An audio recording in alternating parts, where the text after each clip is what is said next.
Allah itu boleh nggak disifati sama sifat yang mohon maaf kurang baik seperti makar, penipu atau yang lain, karena Allah kan sangat sempurna. Dan dia kebetulan waktu itu dia lagi menyebutkan ayatnya ke saya yang wayamkurullah wayamkuruna gitu. Wa makaru wa makaru wa makarullah wallahu khairul makiri wa hum la yash'urun. Nah, di situ dan di surat Al-Anfal juga ada ayat yang tentang Allah itu sebaik-baiknya tipu daya gitu, mempunyai tipu daya yang sebaik-baiknya. Nah, itu kan menunjukkan kalau Allah itu punya sifat tipu daya.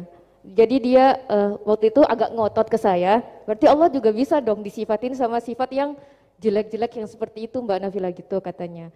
Menurut antum itu gimana? Saya juga masih belum jawab sampai sekarang pertanyaannya teman saya itu, karena saya masih bingung gitu.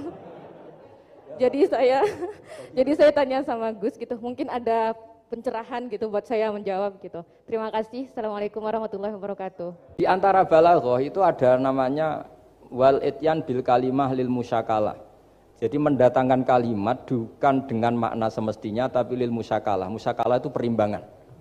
Wa makaru wa makarawah. Mereka bermakar dengan tipu daya.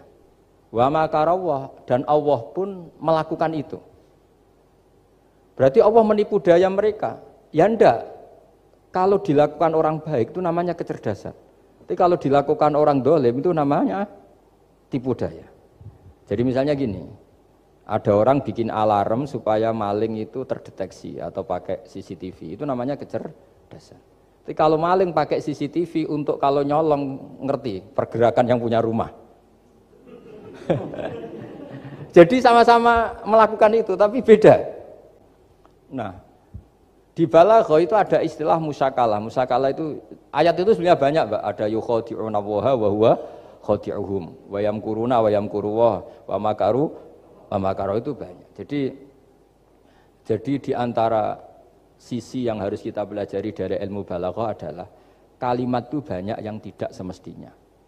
Quran itu ada sekian kalimat yang maknanya itu proporsional. Seperti wa makaru. Jadi misalnya gini ya, contoh paling gampang yang populer. Nabi di Gua Thur. Gua Thur itu ya gua Arab ya. Kedalamannya enggak banget dalam.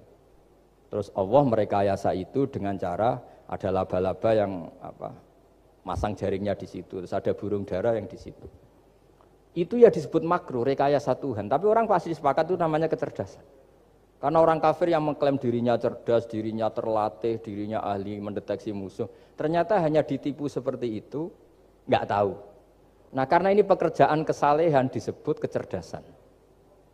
Apa disebut? Tapi andaikan sebaliknya, nyuwun sewu, ada orang lari dari kejahatan, terus merekayasa seperti itu disebut rekayasa karena bentuknya kejahatan. Jadi ada sesuatu yang sama, tapi ketika dilakukan orang soleh itu baik, karena nanti itu disebut kecerdasan. Kalau dilakukan orang dolim itu buruk, karena itu disebut rekayasa. Ya kira-kira seperti itu.